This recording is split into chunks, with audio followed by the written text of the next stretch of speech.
was Tucker Carlson's new take that he unleashed. I love the take. Yeah, it's a great take. And as far as takes go, like he's still out there doing his thing.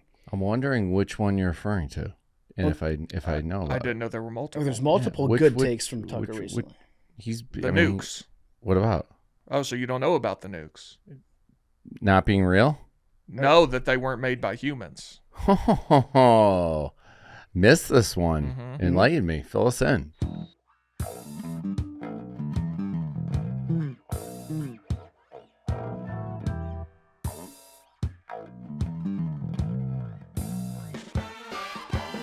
Welcome back to Macrodosing.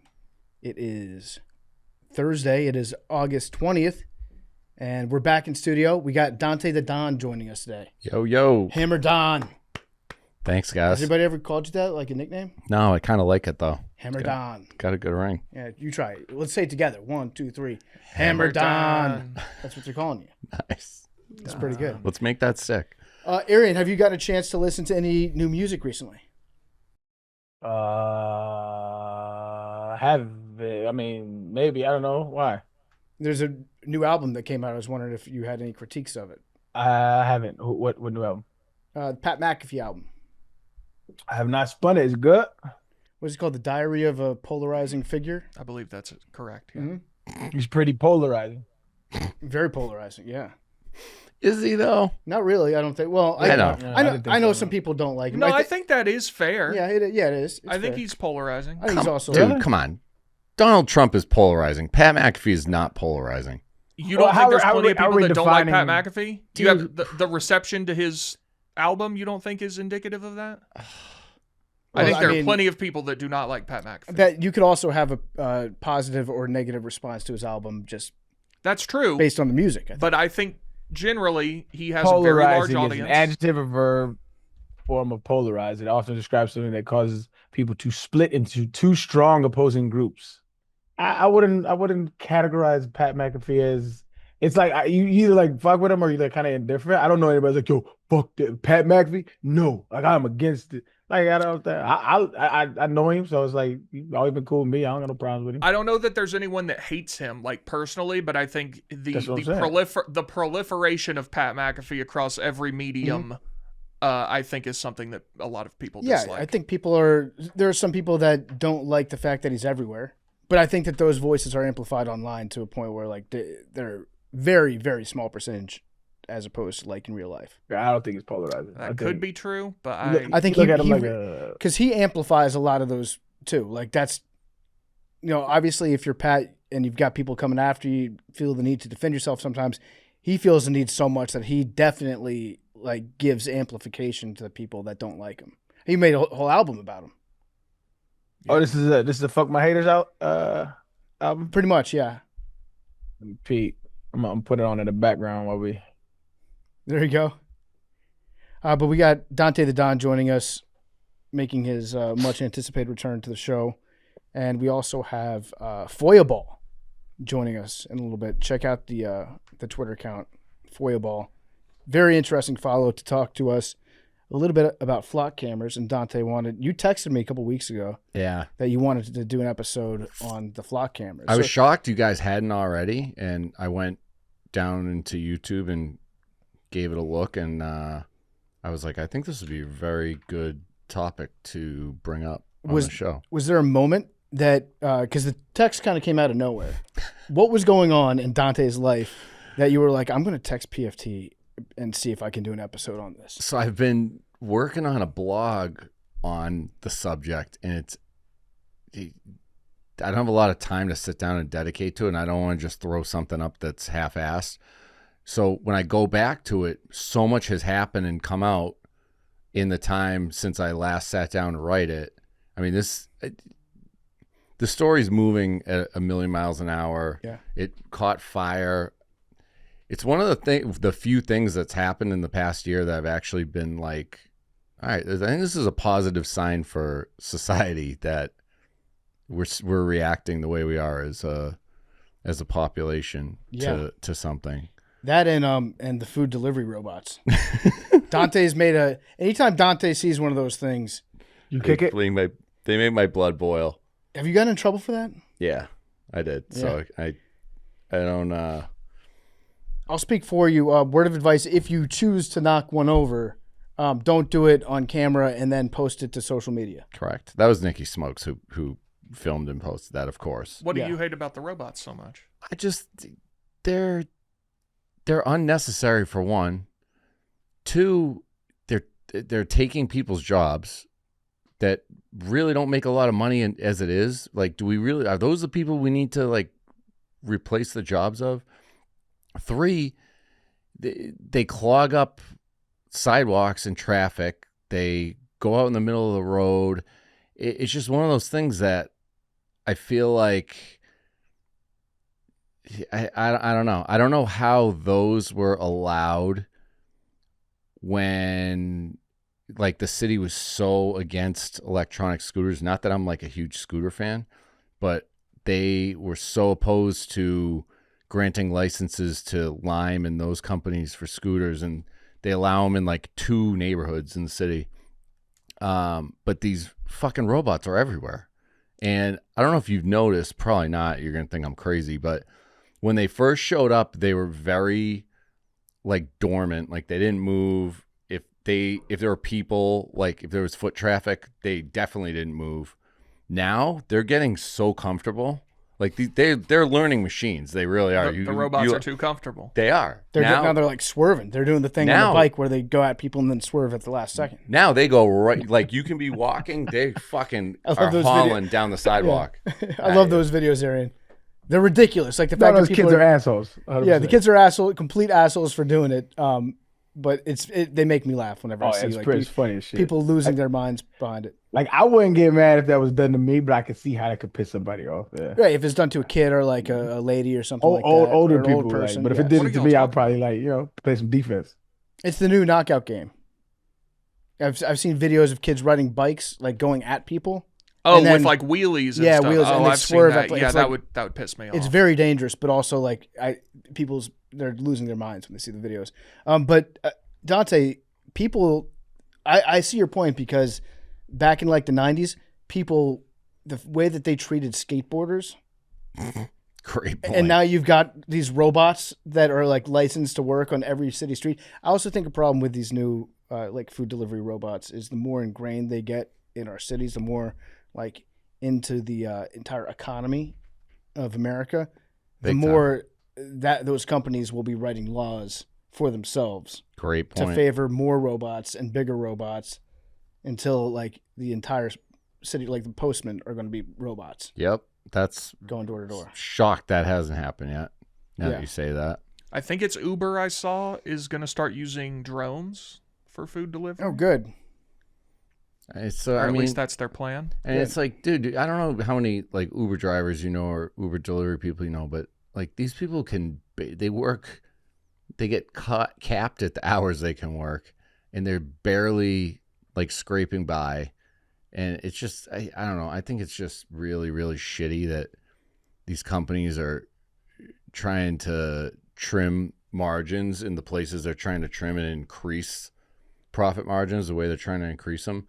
But to your point about this expanding from food delivery into other aspects, I was with a guy at the Cubs game last night who was showing me an email. I sent it to myself and I wanted to post it, but he was like begging me like not to, because he was like, I'm going to get kicked out of my country club. He belongs to a golf course where the grounds crew has been replaced by robots. They have robot lawnmowers. That sucks. That do the grounds replaced though, right? Dude, he showed them to me, and they sent an email out because people were tipping them over. Kids, and they were like, because they were like, fuck this, like our favorite guy lost his job, he's replaced by a fucking robot lawnmower, and they had to send an email out, and they were like, if you get caught doing one of this, like you'll be like expelled or whatever. And I was like, wait, explain this to me. And he showed me pictures, and I don't know, I don't golf at the nicest places, so maybe this is commonplace, but I was shocked to see it. It was big, red and white. And yeah, it's pretty much, he said it's like automated to the whole course. Like it knows what length to cut it, exactly where. It's some company that comes out and maps every inch of a golf course and then sells these machines and you just replace your workforce, go out. Yeah, I don't like it. Hate it. I don't like it at all. But Dante's on the front lines against these robots. Hate it.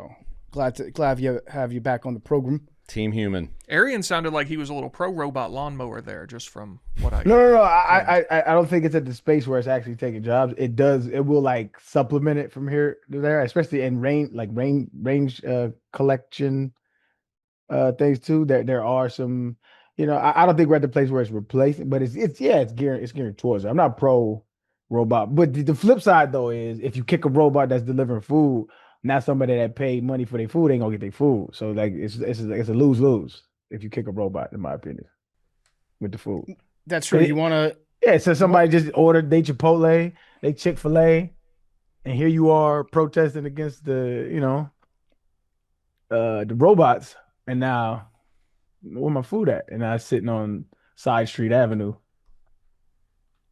Also, very little wholesome content left on the internet, but a good food delivery robot getting caught in a funny situation, that still gets me, man. Agreed. When there's one at Tennessee, they're going through the band on like a football Saturday, the band's marching through campus, and there's a food delivery. It's good stuff. Yeah, I agree with that. Dante doesn't want that for us.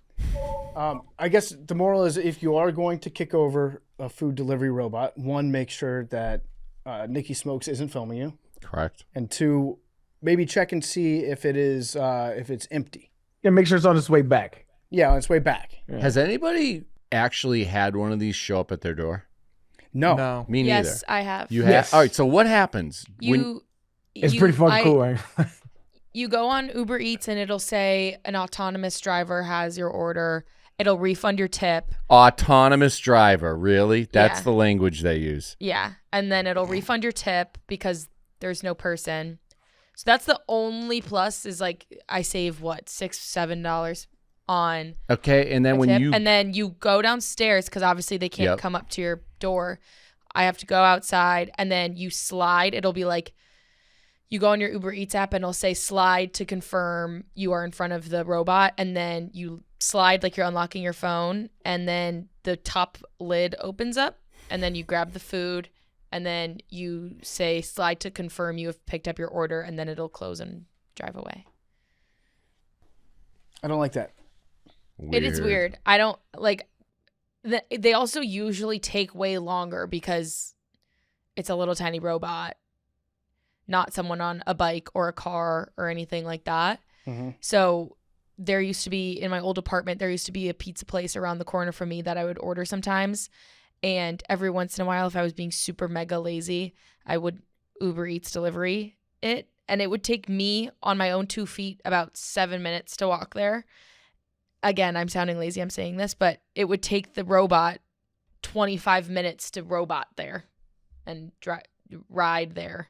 I'm like, okay, this is stupid. I should have just picked it up. And I know this has nothing to do with the subject of convenience, which obviously that's what profit and convenience are at the root of this. But I'm also like old school and nostalgic in the sense, like, do we really want to get to a point where you don't interact with another human being face to face, like at all anymore? Because it seems like that's where the road everybody's trying to steer us towards. Yeah.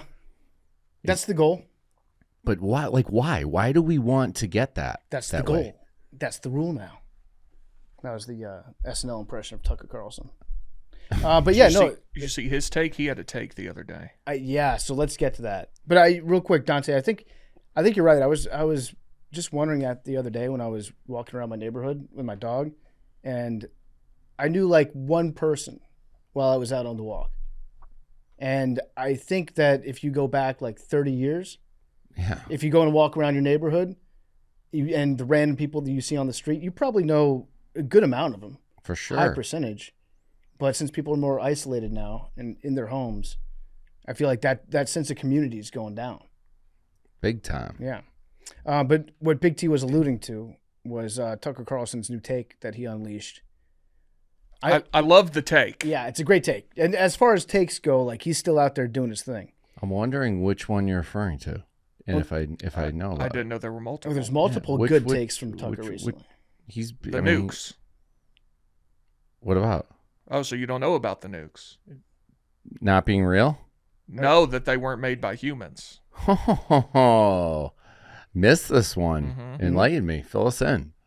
Yeah, he said that that's literally the extent of what he said. He said nukes were not made by man, and that once we got, however we received the information to make nuclear weapons, that's when man abandoned God. Just aliens? Is he saying aliens made nukes? I believe that's the implication. Yeah, somebody, the guy he was interviewing, I don't know who it was like, so you wouldn't watch Oppenheimer? He's like, I'd never watch that crap. I wouldn't let that into my head. I wouldn't watch that crap. Christopher Nolan? Doesn't miss. You know what's interesting about that is the layer that plays in where there's been all these reports of nuclear like silos and like launch pads being shut down by aliens, like aircraft. Like, not that generals went to fire them or whatever, but at like heightened tensions when they went to arm them or whatever, UFOs would be in the area and they would like be jammed or shut down, and they were always like, yeah, it's UFOs like hacking into the system or overpowering them or deactivating them or whatever. That's a very interesting. There's been a shitload of those reports. Yeah. Also, what's crazy is if you go and look at the different broken arrow events. A broken arrow is when a nuke is either lost or like it accidentally goes off or something like that. In the history of the United States, there have been dozens. Really? Yeah, where like a plane has broken up midair. There's one, I want to say it's off Tybee Island in Georgia, and there's definitely one in North Carolina. The one in North Carolina is crazy because I think it was a B-52 that was carrying two nukes, I think, and the plane broke apart in midair. Oh my God! And they both landed. One of the bombs landed, and it was like a hydrogen bomb. It was like a powerful fucking bomb. It landed in a field in North Carolina in about like 20 feet of mud. It dropped straight down, got stuck in the field. All the safety measures on this bomb, and there are several safety measures, all of them either didn't work because of the plane breaking up, or they malfunctioned, and there was one single fuse that was left in place that kept the bomb from exploding. No way. And taking out like all of central North Carolina. No way. And it got buried so deep in the mud there that they couldn't evacuate it or excavate it safely. So it's still there. And the government bought up all the land around it. Are you shitting me? I swear to God, look it up. When was this? I want to say the 50s, either the 50s or 60s or 70s. One of those, somewhere in that 30-year period. It happened, for sure. Yeah. You think they would be a little more careful? There's another one in Tybee Island, Georgia. And there was one in Japan where we had a nuclear submarine that had nukes on it. And it sank, and then we didn't tell the government of Japan that we had a nuclear weapon there. And then we're like, hey, sorry, but there's a nuke somewhere at the bottom of your ocean. Whoopsie. Oops, my bad. I hope that's cool. So how do we think, or not we, how does Tucker think we acquired the knowledge? Because he doesn't dispute, I would assume, that at some point a or multiple men put together the nuclear weapon, right? Yeah, I mean, there were a lot of companies that have a lot of people working on different parts of these. But right. Maybe it's so siloed, part of the pun, that when you're making a bomb, it's not like it's one company in one department. But at some point, the information had to be relayed supernaturally to someone. Yeah. Yeah, who got the message. Right. And if it wasn't, I assume in that case, it would not be like ancient knowledge how to make nukes because we didn't have them until recently. You're right. 1961, B-52, Goldsboro, North Carolina. There we go. They just figured we were ready.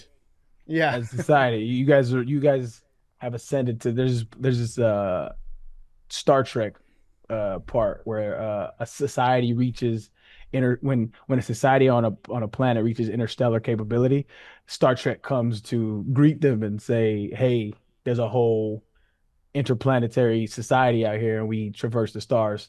You guys are now in the game. That's what they did to us with the nukes. You guys are ready to blow each other the fuck up. Let's get it in. Yeah, they were wrong. You're ready for this. It's like you see your kid and you're like, Okay, you're ready. You're ready to have your first beer. Or knowing, or hear me out. He takes it to school. Yeah. Whoops. Or we were given the technology for positive purposes and we turned it into a weapon like we do with fucking everything. And that is why the aliens, every time we try to use it, shut it down. They abandoned and us. whatnot. We should have used it Yeah. for the hurricanes like it was intended. Correct. Yeah. Good point. It's like people always say that the biggest driver of technology is porn. Have you ever heard that? No.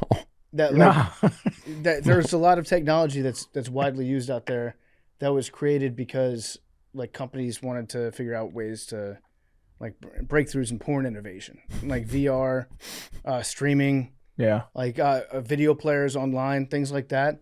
Okay. I think Dante might be. It's either porn or killing. Yeah, I thought it was military. Yeah, military. It's either if it's not for jacking off, it's for murder, right? That's fucking great. Those, the big two. August is the perfect time to hit reset before the autumn rush begins, and honestly, I can't think of a better place to start than my closet. That's why I love shopping at Quince. Quince is all about fewer, better pieces. Their clothes are made with premium materials, built to last, and designed to become the ones you reach for day after day. I've got plenty of good Quince stuff in my closet, but and we're talking about clothes.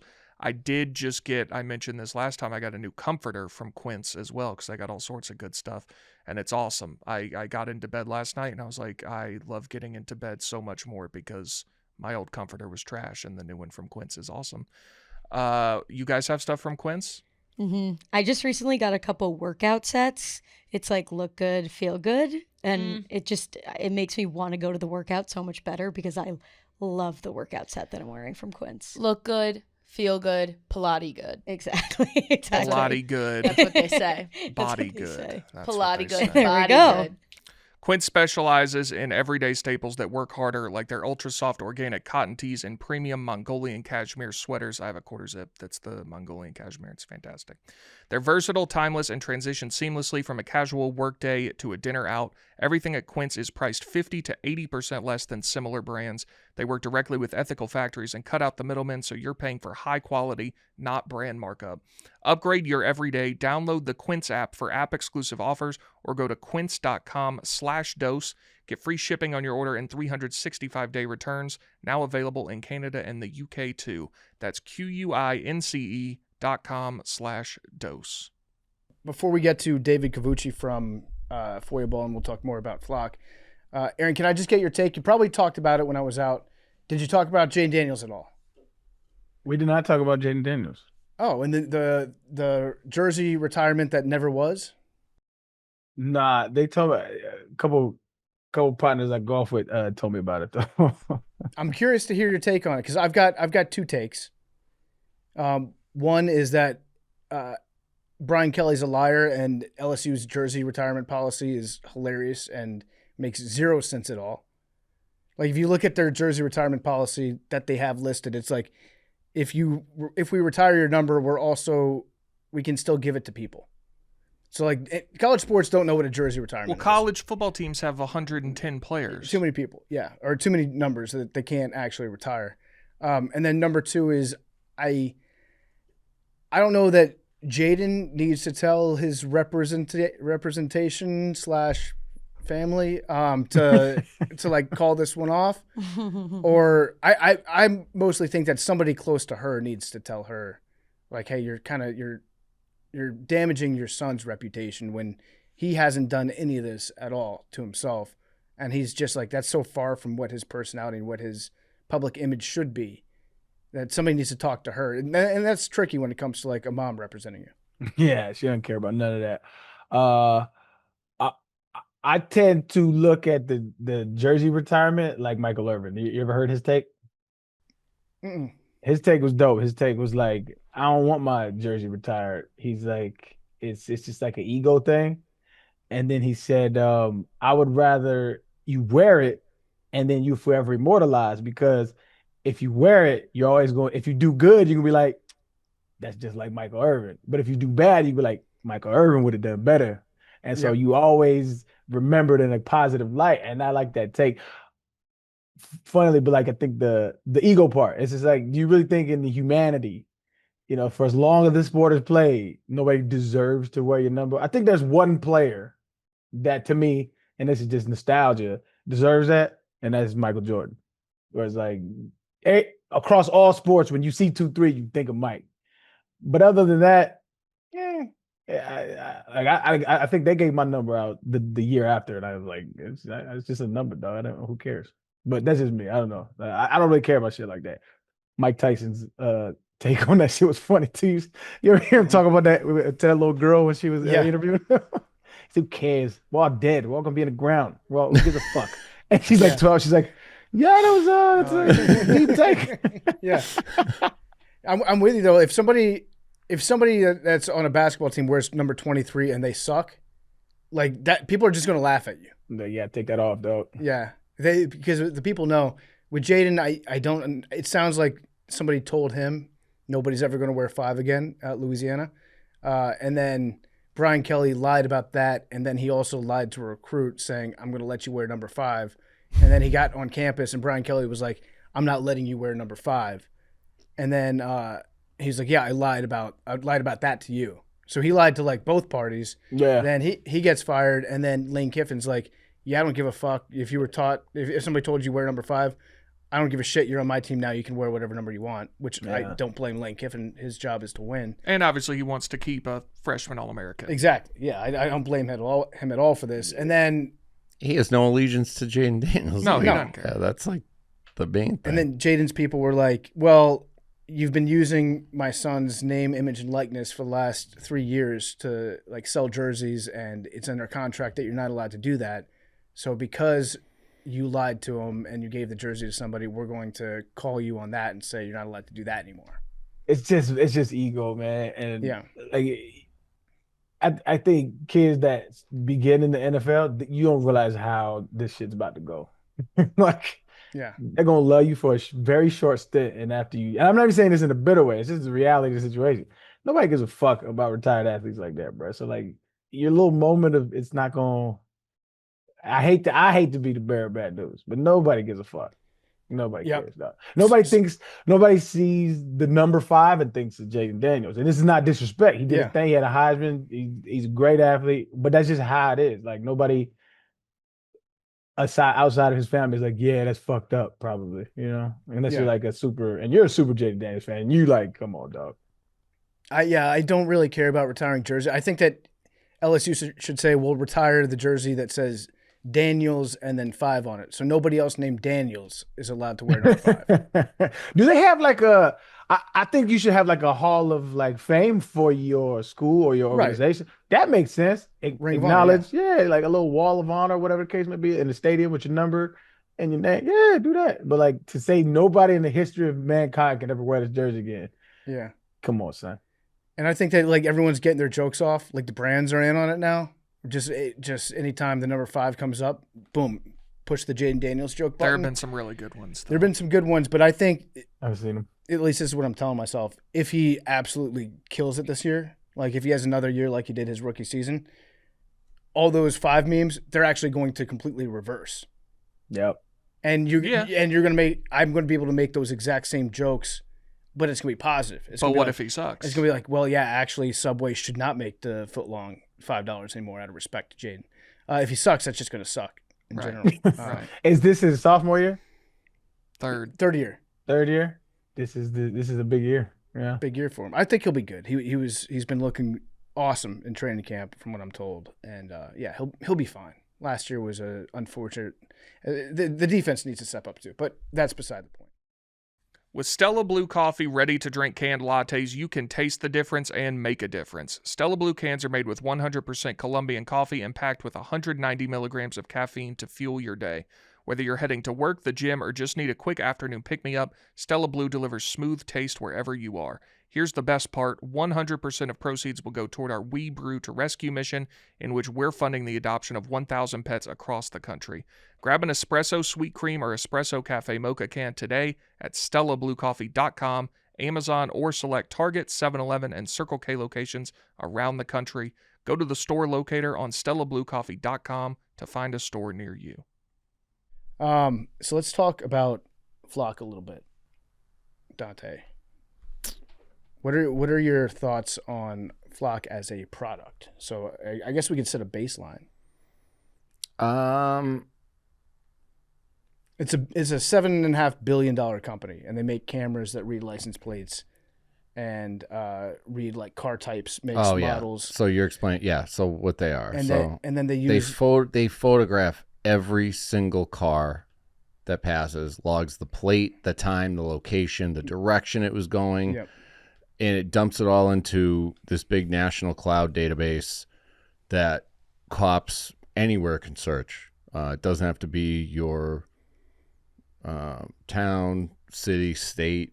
It's all one big giant database, and it's getting bigger by the second.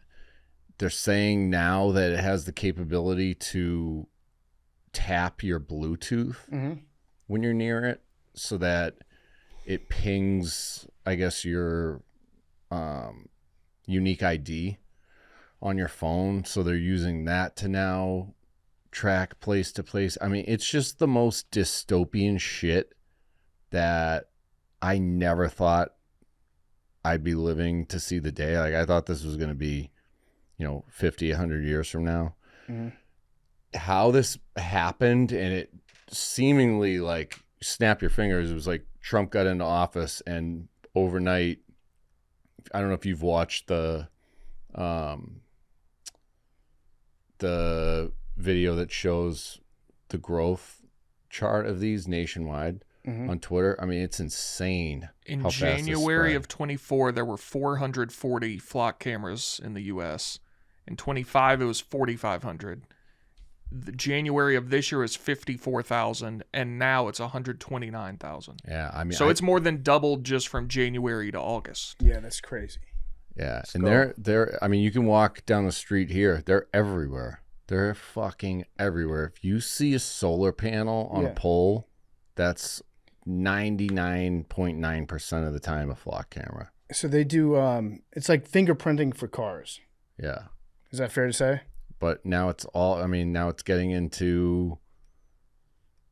I mean, we'll get to it. We'll get to the Axon stuff, but yeah, I mean, it started with cars. That's what started with safety in mind, and Amber Alert.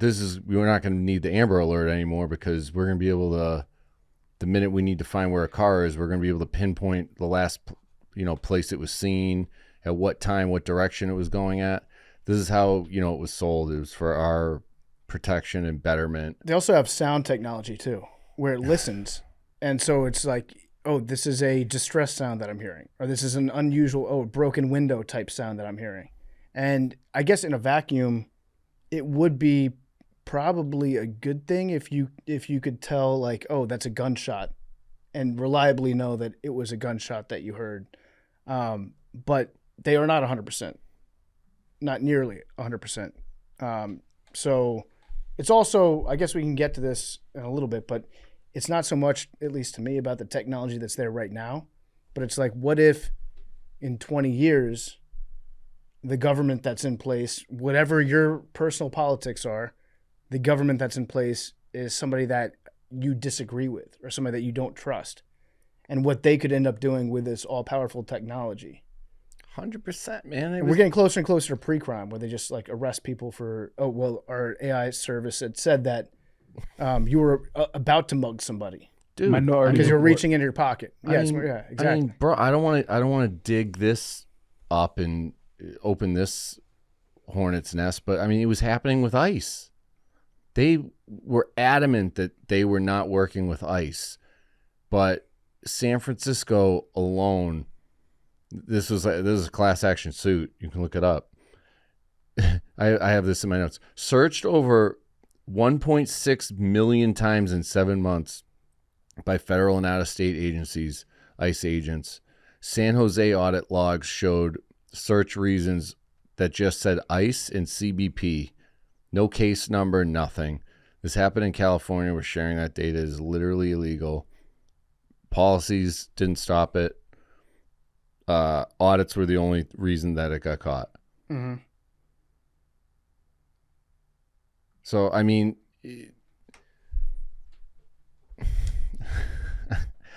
I don't know, man. I don't know where things went so off track so fast with the AI and the mass surveillance, but it just feels like we're at a point now where it's a runaway train and it's so far down the track. Yeah. There's no oversight. There's no regulation. The CEOs of these companies are basically writing the policy themselves. And everyone in Washington is just like either too stupid to know what the fuck is going on or they're in on it. Mm-hmm.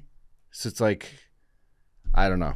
The founding story is kind of interesting. So it was founded by Garrett Langley and Paige Todd. They founded in 2017 in Atlanta with Matt Fury. And Langley said that there was a bunch of car break-ins in his neighborhood. And he's like, I've got a solution for this.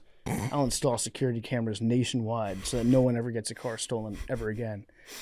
So the three people that founded it, they're alums of Georgia Tech. What does Georgia Tech say? That sounds about right. This is about right? Like CIA spy type shit, mass surveillance, Georgia Tech. I mean, Georgia Tech is, are they the top engineering specific school in the country? I would assume. MIT maybe? Yeah, I guess. But they're like up there. Yeah. It's all Google and Apple and Mm-hmm. the movie, the Vince Vaughn movie where they work at Google, The Internship. Yeah. That was filmed at Georgia Tech. Georgia Tech, it even looks like Google. That's crazy. Yeah. So yeah, this sounds like a Georgia Tech venture. The Segway, I believe, also invented at Georgia Tech. RIP to the guy that invented it. He drove off a cliff in a Segway. I thought that was not true. The CEO? I think maybe not the inventor, but maybe the CEO.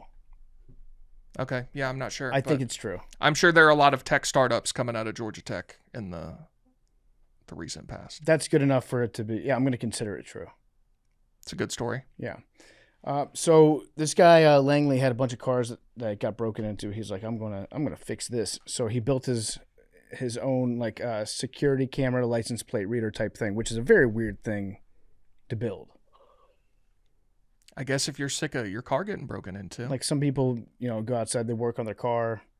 Some people go outside, work on a license plate reader that detects everybody's car in the entire neighborhood. You were talking about the porn thing earlier. They say necessity is the mother of invention. Yep. I guess if you go to an engineering school in the middle of downtown Atlanta, true, and people are breaking into your car and you know how to build a license plate reader, that's what you go do. So it sounds like, after that, he reached out to other neighborhoods and tried to like sell them his idea.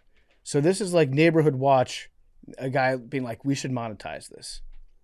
I'm going to expand my power. Do you know the conspiracy theory about him too? No. Well, you mentioned his name is Langley. Yeah. Notably, the CIA headquarters are in Langley, Virginia. Mm-hmm. There's some wackos online saying like they're mocking you. Yeah, this is what they do. Yeah, hiding in plain sight. They have to put their clues in there. They have to put their what's that called when you do it in they say when they put stuff in movies that's about to happen in real life? Foreshadowing?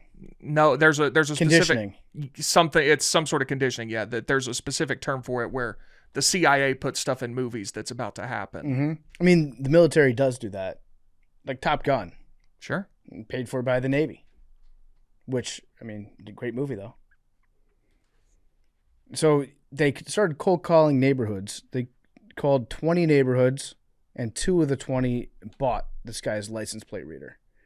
And then they put the money right into his personal account. And then it was, they called it, the early version of the product, they called it an Android phone and a waterproof box. And then they just kept developing it from there, making it, bigger, faster, stronger, etc. Then in 2017, they started selling to HOAs. HOAs would love this shit. Yeah. Oh, fuck every HOA. We've developed a camera that will detect if somebody changes the color of their door. Nazis. We'll send a drone that will drop a letter off on their doorstep. I gotta check my mail. I'm sure I have a violation in there. What aren't you allowed to do? Like sometimes, like I'll leave my trash cans out too long, and then they'll send a letter, and it's just like, bro, shut the fuck up. Like people got shit to do, dog. Nobody cares. I don't know. They be on my nerves with that shit. So they took VC investment pretty early on, and their goal was to get to 100 million in recurring revenue. And Langley was like, "Well, that's going to be a lot of different HOAs and neighborhoods that I'm going to be selling into." And then he figured that there's a lot more law enforcement opportunity for them. They can charge a premium. They'll get recurring subscriptions. There's a lot of different branches of the police out there. And they will not share their revenue, but they have said that their products have supported 1 million investigations, and they found about 10,000 missing people just in the last year. I'm What? I don't know, man. I'm not for more police surveillance, but like one of my big fears in life is like one of my kids getting kidnapped. Yeah. It's like I could see, like if it was your kid, you would hope that every available avenue was being explored. Yeah. See, I'm kind of with you. Like you hear all the stuff about Flock, and my mind immediately goes to, okay, well, yeah, that sucks. I do see the use case for it. Yeah. I do see the utility in it. But there are all these, like, I've just got all these stories bookmarked right here. Police officer used Flock cameras to track estranged wife 717 times. Right. Another woman had a Dodge Charger who it looked similar to another Dodge Charger that had been used in a murder. And she spent, I think, 13 days in jail and was being charged with murder that was going to carry life in prison before they finally realized, yeah, not even your car. So, like, it's clearly being abused. South Carolina cop canned for using Flock cameras to run X's plate 166 times. So it does seem like this technology is being put in the hands of people who are not equipped to handle it. Yeah. But I do see, like, I am in favor of catching more criminals, and it does seem like it is helping to do that in certain places. I think San Francisco, there's a pretty noticeable decline in crime once they put all these up. Yeah. I mean, there's like the fact that we have people patrolling neighborhoods, strangers patrolling neighborhoods, is an odd notion that we're used to anyway. Like we just got used to it. Like police, it's weird, but it's, you know, I can see the argument that it's a necessary evil, and then when you look at all of the mistakes that the police made that we've just become accustomed to, right? I just feel like this is the next evolution in surveillance. That's kind of inevitable. And I see the arguments against it, but for me personally, I don't commit any crimes, and I don't really like, if someone was to tap my phone, I don't think that you should, right? I think the companies do it for data purposes so they can market it to us. I think that's their main goal, right? But if somebody was to tap my phone, I really wouldn't give a fuck because I don't do anything. I just be chilling, talk about God, like whatever. That's what you want to surveil. I don't give a fuck. Yeah, I get, no, this is our freedom, and I'm like, I just don't give a fuck because I ain't doing shit. I'll be chilling. So see, this is where I veer off. Is like, I'm not. But you might not be doing anything until they decide that you are. What's next? Do you need a license to buy a that's toaster? the caveat that I understand is, yeah. And so in order to counteract that, to me, it's a checks and balance systems. There's community watch organizations that you should be held account to. Our council people clearly are inept when it comes to this kind of shit, but like there should be more of a concerted effort to have a checks and balance system with surveillance. Like, so when people say defund the police, like they're talking about allocating different resources to, like, a cop should not have to have a traffic stop as well as handle a mental health crisis as well as handle a home break-in. There should be disciplines that are expertises in that specific field so that you have less probability of an encounter where people's lives are in danger. That's the notion of it, right? So like yeah, I understand your point, Big T, where it's like, well, then now we're getting to the yeah, but at the end of the day, you kind of we all accept a small bit of violence by the state, authoritarianism by the state. It's just how much are we willing to secede is the talking point. And I think it's also like, think ahead a little bit and think of it's not one person. Like when you say like law enforcement, when you use a term like law enforcement, what you're really saying is like tens of thousands or hundreds of thousands of different people across the country. Of those tens of thousands or hundreds of thousands, there are some real shitheads out there. Like the people that are looking up ex-wives, that are searching for like women that they saw, like they pulled over one time and fell in love with or whatever, and now they're trying to stalk them, find out where they are again. Like these outliers are everywhere. It doesn't matter what profession it is. And to have a network like this where they can look up anything about anybody and everyone's being surveilled at all times, like that's where the problem is. It's not, I don't think anybody has a problem with them being able to catch murderers or like be able to find a kidnapped child. Like, those are great uses for it. But until you can figure out a way to do that where you're not also just giving complete access to everyone, or to like some people that, you know, maybe one day different parties elected into office or different people are elected into office to like be local sheriffs or whatever. If you have like the biggest scumbags in those roles, how is this system going to be able to be abused? And I think the answer is like it'll be very, very bad. Yeah. If somebody you don't like has that power. I think my biggest problems with it are it seems to have a pretty high false positive rate. I think in Los Angeles, it was like 30% of the LAPD declined to renew its flock contract after an internal audit found 161 false stolen vehicle alerts in 2 months. Yeah. A 32.3% false positive rate. That's crazy. So clearly these things are not perfect. There was another incident just not too far from here, right over the border in Wisconsin a few weeks ago, where a guy got pulled over, damn near crashed on the interstate by these cops, like had guns drawn on him, and he was the totally wrong guy that they were looking for. They had the wrong car. So I think that's clearly a problem. Maybe that gets worked out, you know, as the technology progresses and whatever. And then also it clearly seems that if there's going to be this level of surveillance on anyone and everyone, who has the access to that information should be very public and very exclusive. Like any Tom, Dick, and Harry cop should not be able to pull up 700 instances of his ex-wife. That's nuts. Yeah, it should be one person that has the license to do it, and anybody can look up any of that person's search history.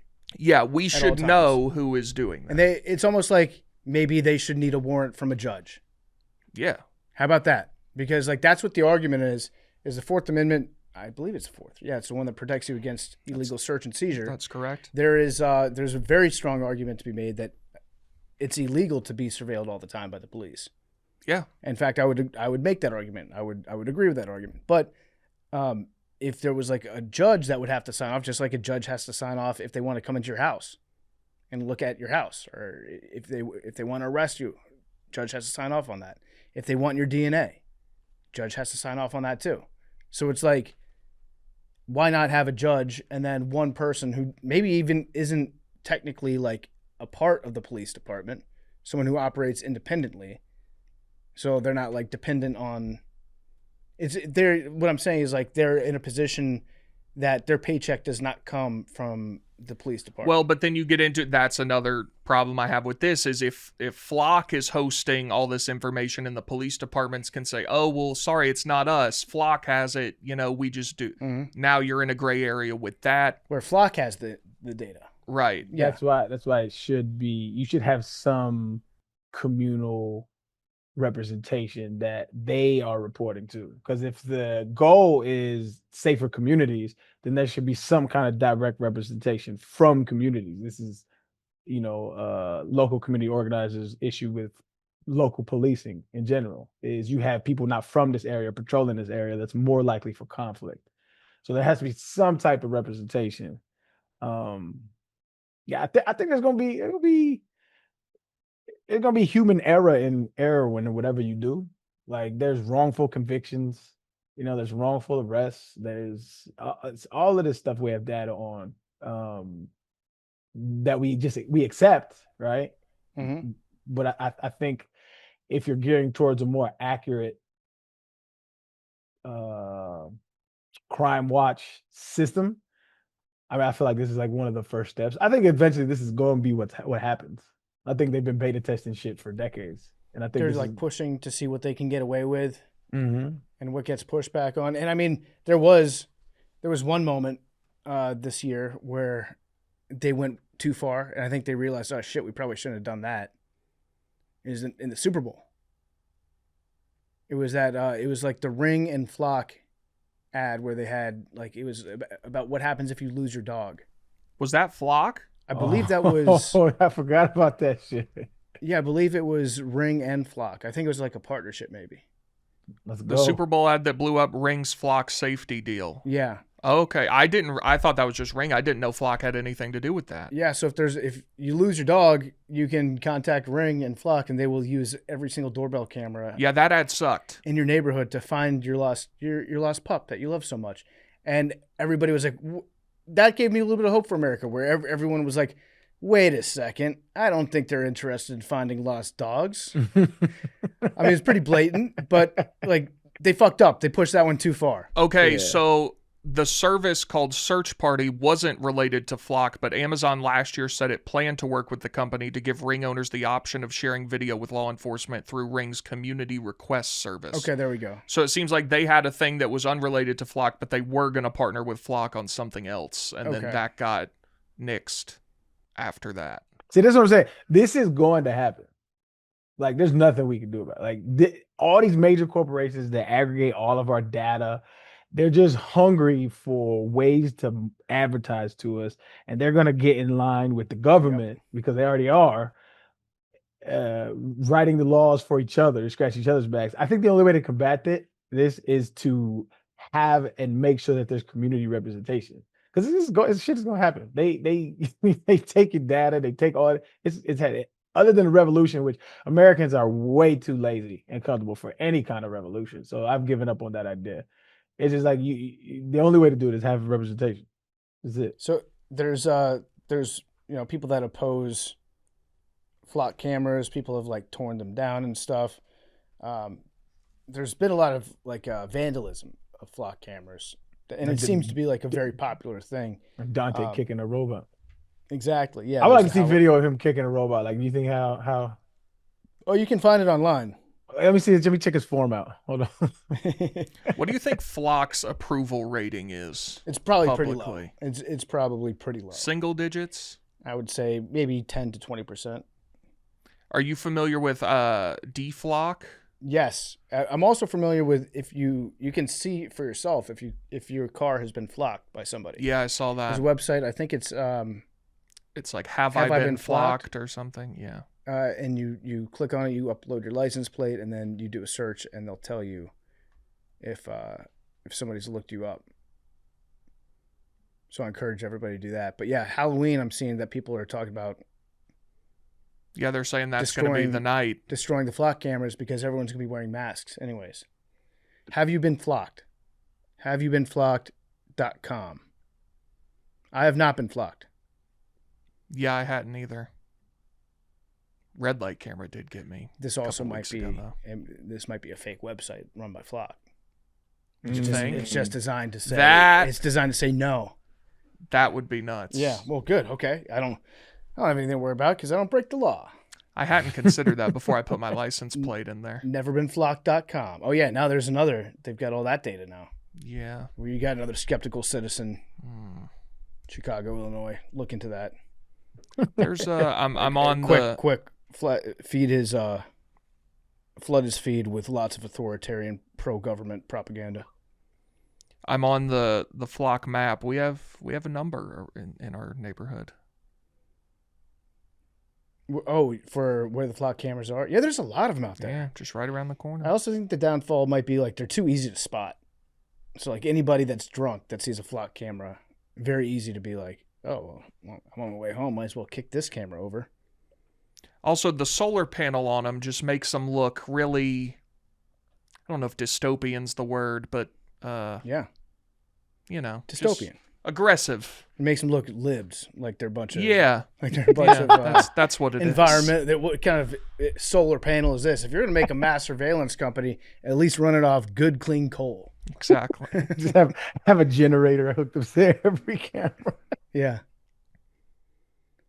All right. Hey, well, good conversation. I'm anti-Flock, insofar as it's being used correctly. I think that until you get it to a point where like a judge has to sign off on it and the information's siloed. I think it's way too dangerous to have all that information being collected all the time. Yeah, we got to figure out how to parse this. It's like data centers and Flock are two things that I feel like the people are on the right side of.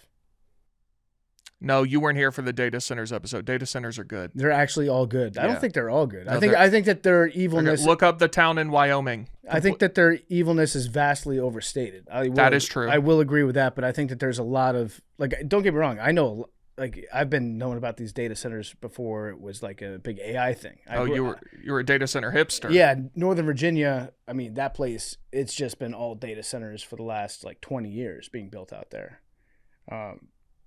But you can still be anti them and not think that every data center is evil. I think the data center stuff is overblown. The jury is out. Okay.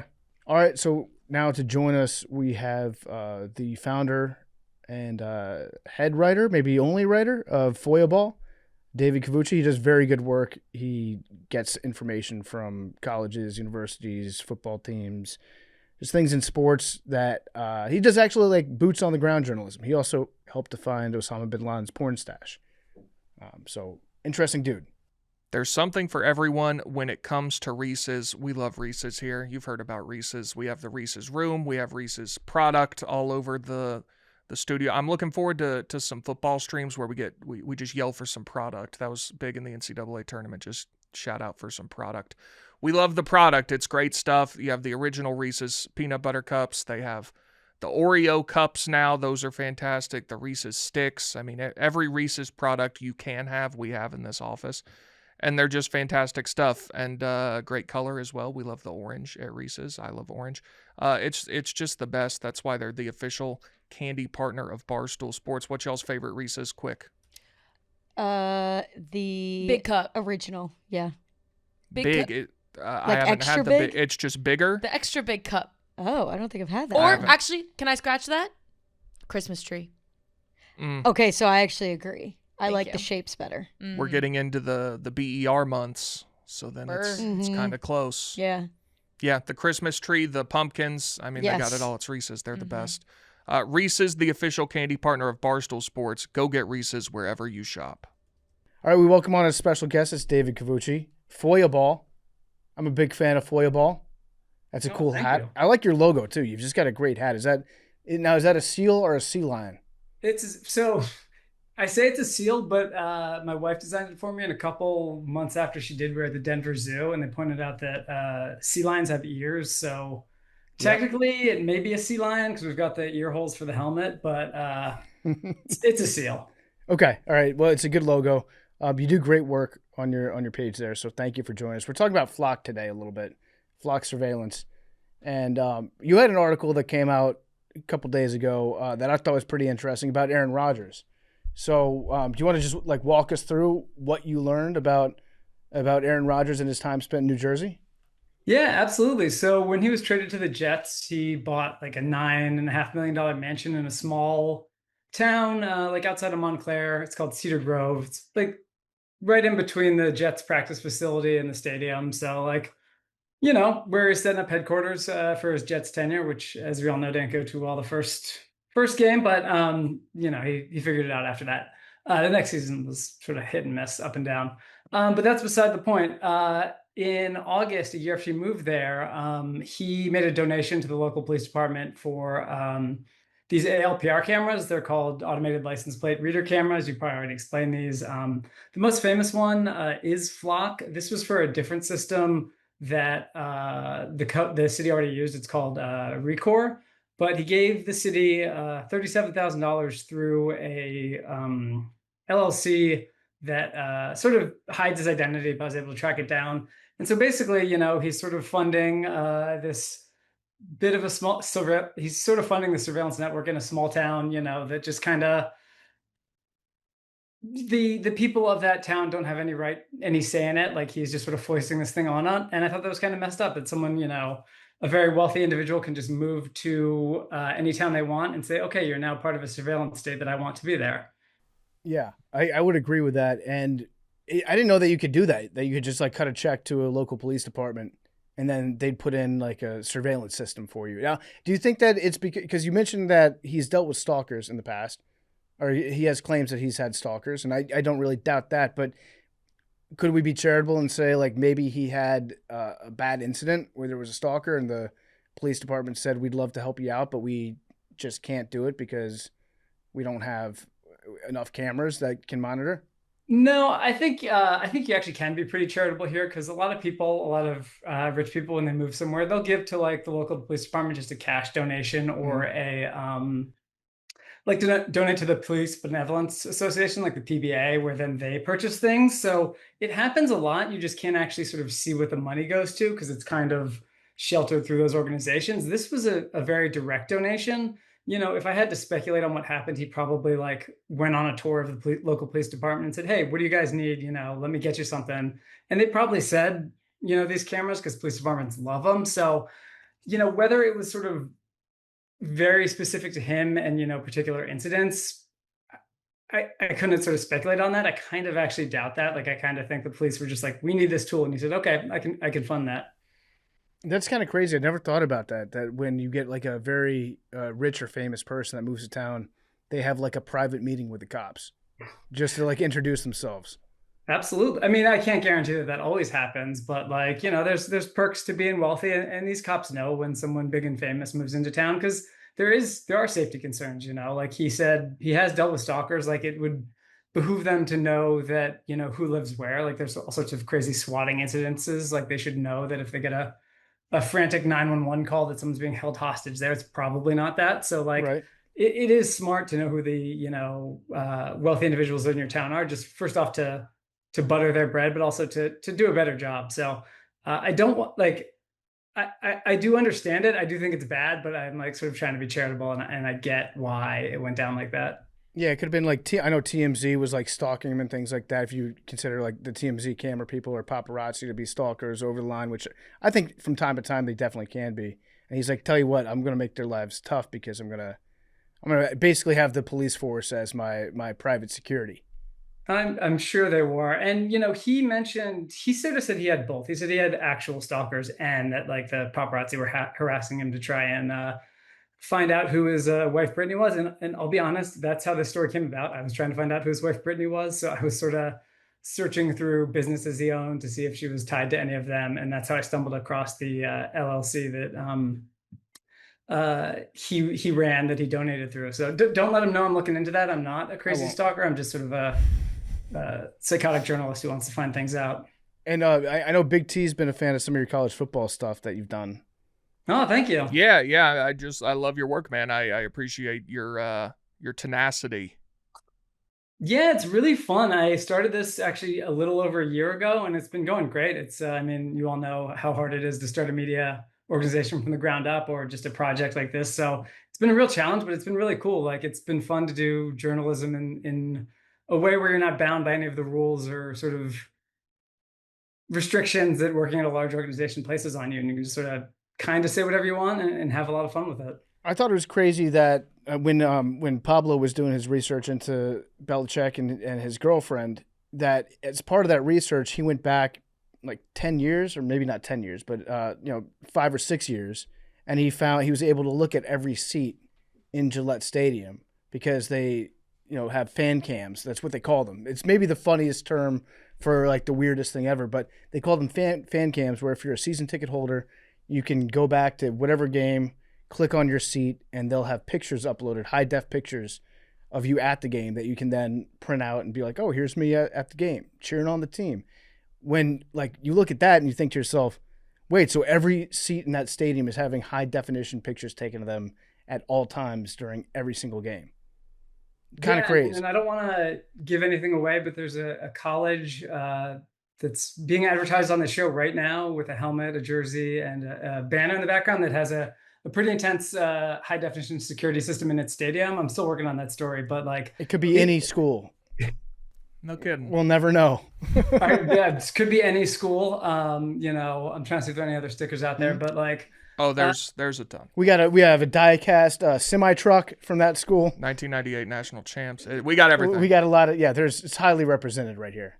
Yeah, I mean it could be anywhere. Let's not sort of tip anything off, but it's definitely happening in a lot of places. And I think one of the reasons that Flock is getting a ton of very vocal backlash right now, and I think justified, is it's just a very good avatar for how much surveillance there is in the world. I've done stories about like DHS tapping into local CCTV cameras. So like whenever you talk to people who work in the federal government, they're like, it's not like the Jason Bourne movies. But then when you do the research, it really kind of is. Like they can just sort of go around to local businesses, say, give us your feeds. And, when like the Super Bowl's in town or the Final Four's in town, like they can just pull up this entire network of cameras and watch everyone. And Flock is a very good way to argue that surveillance is really invasive. It's harder to do it when the government's doing it, wrong as it may be, but like people can understand what's going on with Flock and use it to sort of express their outrage on just surveillance in general. You know what the best example or comparison I've seen to this was, and it came from a movie. I think it was like 15 years old at this point. It doesn't seem it, but remember in The Dark Knight when they tapped into everyone's cell phone camera and they created that mass like camera network? I mean, Sonar. Yes. Oh yeah, with all everyone's cell phones and stuff. Yes. I mean, it's basically what you just described they're doing with the camera network. And I know through my police friends here, if you have a business in Chicago, you have to install outdoor security cameras and you need to give access to CPD and whatnot.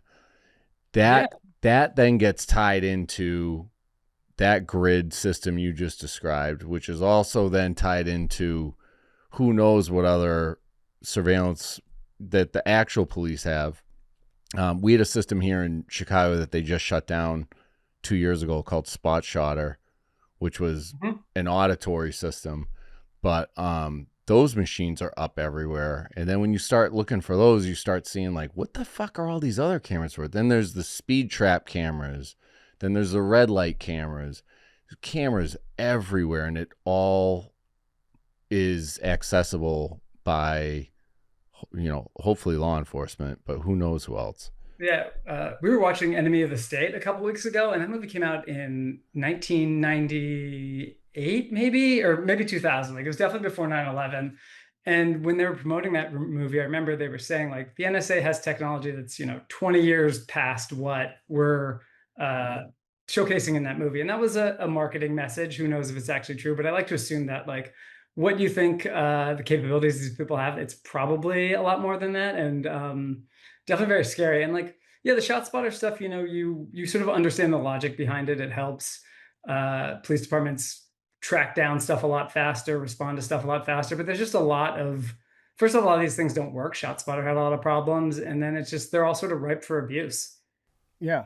I want to jump back to something about sports because this was a really interesting thing that you I don't know if you uncovered this originally or if you expanded on someone else, but it was about the College Sports Commission and NIL and how we always talk about like it's the Wild West. There are no rules, but technically there are some rules because some NIL deals get rejected by the College Sports Commission. Can you tell us a little bit more about how they like find deals that raise red flags and how they're like, hey, this doesn't work? Yeah, that was something I got from a school that hadn't been reported. It was the original proposals that one of the big four consultants, this one was Deloitte, wrote to build basically the algorithm to run the College Sports Commission. They sort of designed the whole thing from the ground up. They got paid, $4 or $5 million to do it. And then basically they would just take sort of all sorts of data points.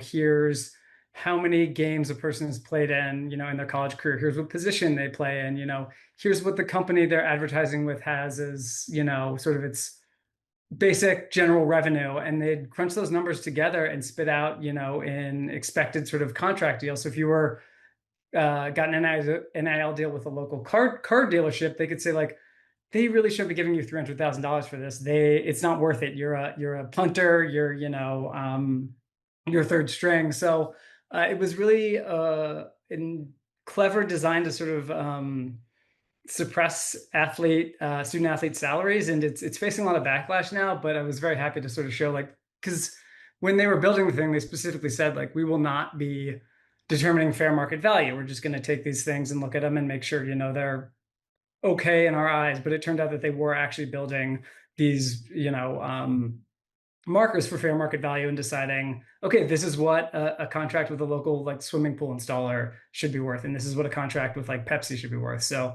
they really were setting the market, even though they said they weren't. Yeah, that to me is fascinating, because it's like the College Sports Commission doesn't have any real legal authority as far as I know, but it's just like every school and every conference is like agreed to pretend that they do. So that's kind of how it becomes a legal entity. Yeah, it sort of has a little bit of power based on the House settlement, like that set up the structures for it. But like a lot of schools haven't opted into it. A lot of schools feel like ignoring it. So it is pretty toothless. And I think it's probably going to go. It's probably going to be gone within a year, I think. Yeah. Have there been schools that don't want to like comply with the FOIA requests that you've put out? Because some of the receipts and details that you get are very funny. They make me laugh. Like when you got the some of the Big Ten coaches' expense reports, and you saw that Greg Schiano, like he gets paper receipts printed up for him when he checks out of hotels, yeah. or that school guy. Most schools are pretty good. The law is the law, and every state has its own version of the Freedom of Information Act, which is the federal law. Certain schools are reticent to hand things over and use sort of every tool in their toolbox to stall. A comparison I like to make is Michigan versus Michigan State. The state of Michigan has very strong freedom of information laws, and Michigan State will hand everything over. They won't charge you anything. They're great. They respond to everything within like a week.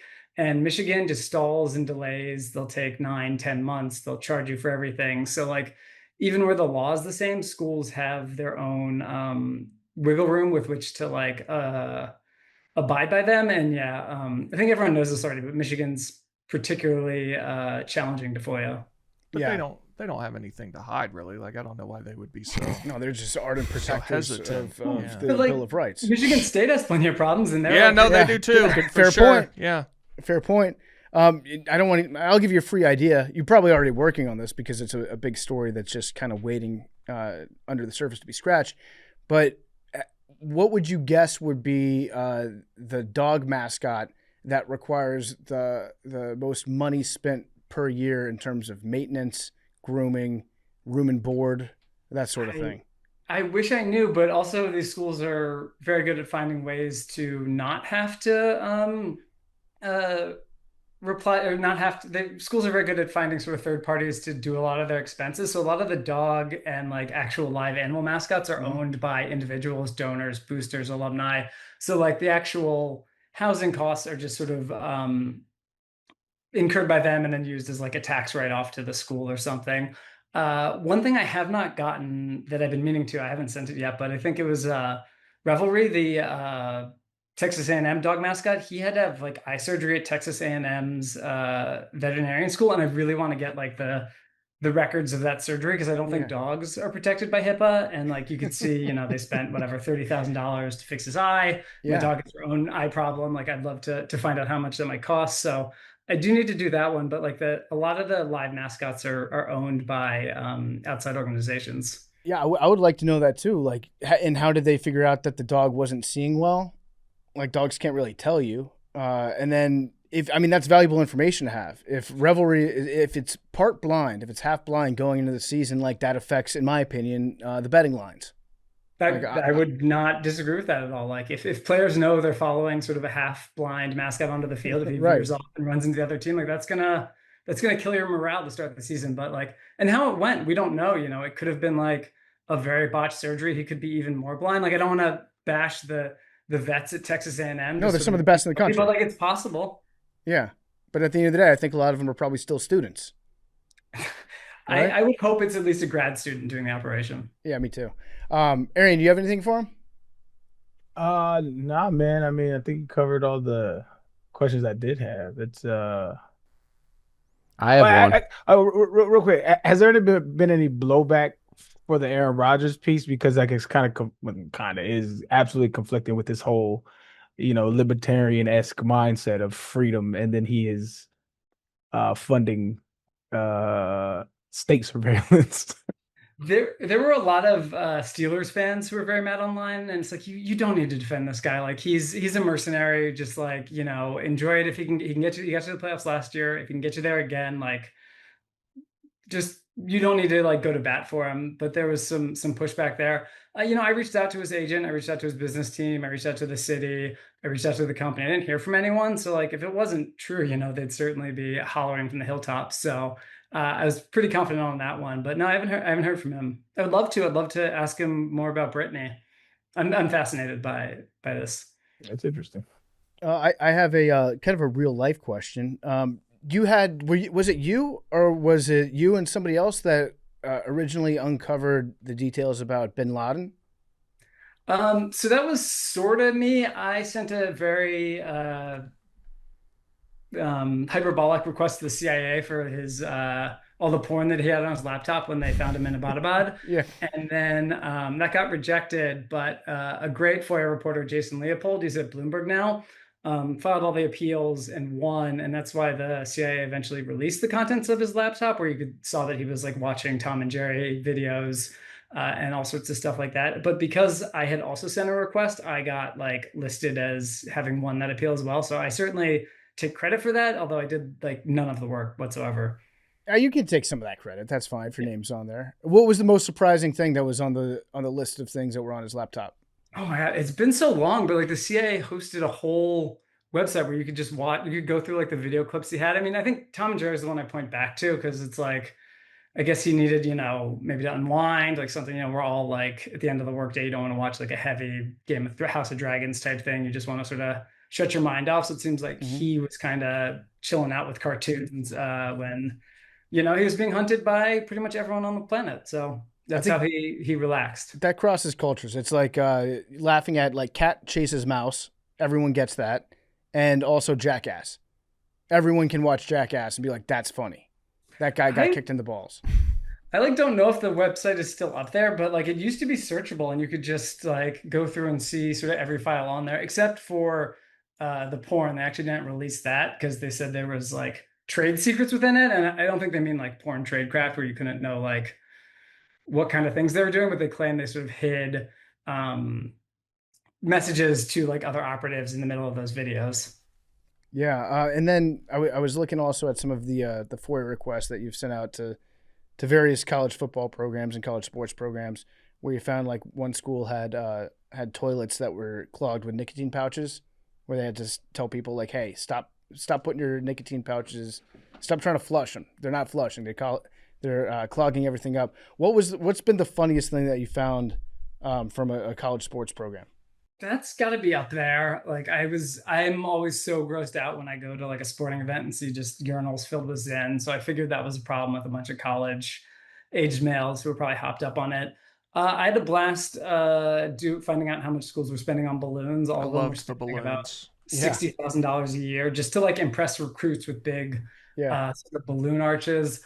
I did a piece on fireworks spending, and I went to Virginia Tech. I'm very excited for the upcoming season, but like whenever they do the Enter Sandman intro for a game, it costs them like $60,000 each time when they go like for like totally to bat with, lights, fireworks, all that stuff. So like, it's just kind of fascinating, the weird things they're spending money on. I have a piece coming up on how much every football program spends on golf carts, and it's like, they just need tons and tons of golf carts to shuttle players around, to shuttle recruits around. So I love that. I'm trying to think of something like really crazy, but those are the big ones. I would like to know which school has like they spend the most on Ubers. You could certainly do that. I haven't done it, but like for recruiting, I have recruiting trip expenses. So like car rentals, Ubers, hotels, stuff like that. I haven't sorted through them yet, but I have like 30 or 40 programs I need to go through, but you could do Ubers. There's one school I heard has just a standing tab at a Texas Roadhouse where players just go in, order whatever they want, and it just goes right to the school. So I have not requested that yet, but I want to get that to see like who is just sort of using local businesses to feed their players.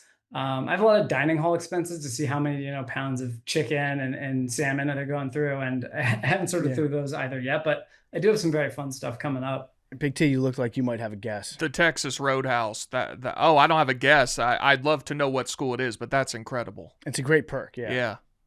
That would sway me in recruiting. I bet it's a lot more than just that school. That's just one I heard. So I got to figure out like actual, because you need to sort of have an idea of what you're requesting when you send out FOIA requests. I couldn't just ask a school to give me any open tab they have at any restaurant, because they'd say we don't really know that. So you need to know where it is and then request it. So hopefully that one will be easy. But it's also just a rumor I heard, so I don't know if it's true. But I will do my best to find out. Yeah, I mean it's fascinating. Is there any way that you could get your hands on any information from like the private schools, or do they do a pretty good job since they're a private school? There's no way for you to request anything from them. They're pretty locked down. There's sort of some ways around it you can do because they interact with the city a lot. Notre Dame and South Bend, so you could do local police departments for like security costs for games. Campus safety are sometimes not included in the private school exemption. So you could get, arrest reports from the football center and stuff. I've done some stuff like that, but yeah, it's a little frustrating. There's some schools that are have pretty clear exemptions. Obviously, anything private, Notre Dame, TCU, SMU, and then all the Pennsylvania schools are pretty much exempt. Penn State doesn't have to give anything. Pitt doesn't have to give anything, and Florida schools as well have some exemptions carved out. So they're kind of tough as well. So they're all sorts of headaches and hurdles to get this, but I find it very fun and challenging to try and, find backdoors and ways around them. Yeah, very cool. Very cool. Big T, you got anything else for him? No, just like, did you find anything else out with Flock? That's our main topic today. Like, are those going to become easily accessible, like body cam footage becomes public, right? Is Flock footage going to be kind of similar to that, do you think? Or is that going to be more of a guarded thing for government agencies? Yeah, it's going back and forth. So back in, I think March, I did a story about how many public universities were using Flock. I think it was at least 75 I found who had contracts with them. And those are big contracts. They can be anywhere from $30,000 to $90,000 a year that they're spending. And, I get it a little bit, like schools are really, required to keep their students safe. So I understand why they may err on the side of overusing surveillance technology, even if you don't like it. But when a lot of people started requesting details on Flock from local police departments, you used to be able to get the audit logs and see how many times cameras were searched. So you could see if cops, did 20 searches a month or 200 searches a month. And you could also see if what other departments were looking at it. So you could see how many times any police department in America searched a camera that you owned. So like some local police departments would have hundreds of thousands of searches flowing through their cameras every month because they would be tapping these big nationwide networks. So a cop would just say, let me search every camera in America. And that would, you'd be able to see that. Unfortunately, as people started reporting that, Flock cracked down on these portals. They decided to make them sort of exempt from how they were set up in the system. So they were harder to request for public records. Just this week, though, they claimed they were going to sort of enhance their audit capabilities. So hopefully they bring that back. I have my doubts. I think once you take something away like that, they're not going to suddenly reinstall it as a tool that just lets any sort of journalist or citizen see just how much cops are using it. But I do hope that comes back. And is that because that's up to the private company, not necessarily like the police department or whoever? Yeah, it has to do with, there's some sort of screwy rules about how documents are hosted when it comes to FOIA. If the government has it in its possession, they technically have to hand it over. So if these audit logs were being held by the police departments, they would have to give them over, and Flock sort of changed it so Flock had possession of them.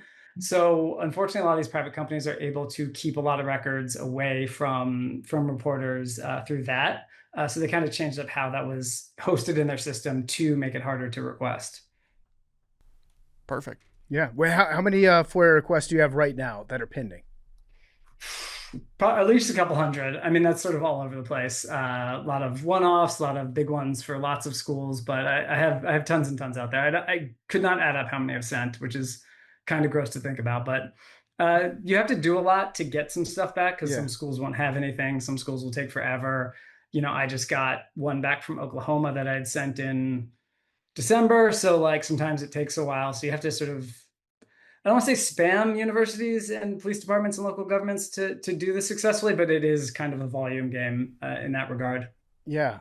So what percentage of them do you think get returned with any sort of information contained? Probably about a little less than half. And sometimes that's through, my own fault of not knowing if this school has a contract with this company and I'm kind of guessing. A lot of schools hold a lot of records in their private foundations, and those are exempt in certain states. So it's probably less than half, but not that much less than half. That's actually much higher than I thought it would be. Okay. But thank you for doing it. It's you've got a great service. Subscribe, FOIA Ball. Again, great mascot. I love the seal or sea lion, whichever one it is. We call it a seal, so it rolls off the tongue a little better. Do you want to tease anything? Any project that you're working on?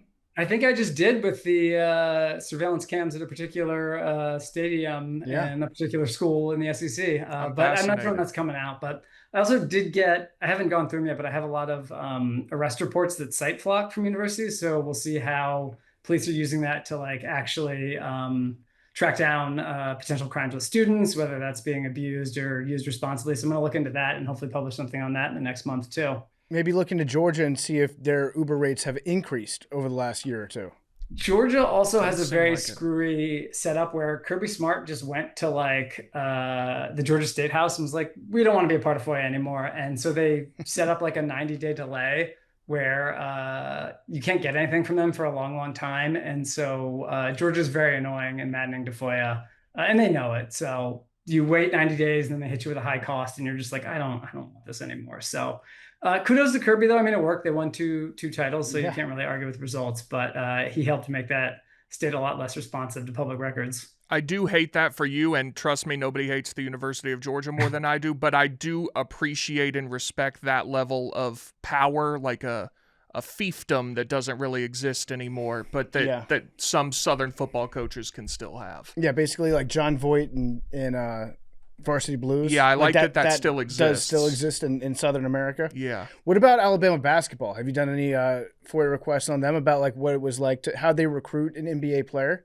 I have not, but I should. I want to expand into basketball a lot more. I sort of started with football and then I pivoted to surveillance tech somehow. I'm not exactly sure how that happened, but I want to look into basketball. I really want to look into Olympic sports because that's where a lot of you see a lot of big scandals are happening.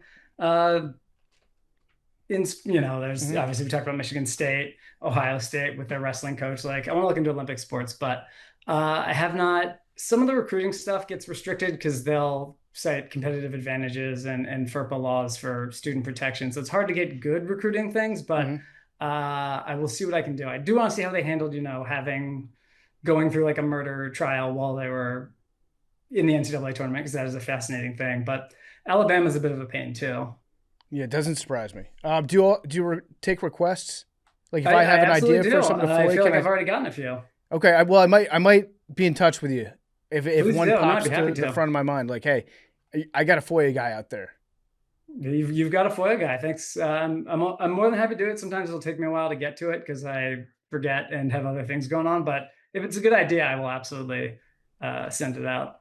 Okay, love it. Thank you for joining us. And subscribe, follow him online. FOIA Ball. David Covucci. No, thank you for having me. All right, thanks for listening to Macrodosing. We will see you guys next week. Love you guys. Goodbye.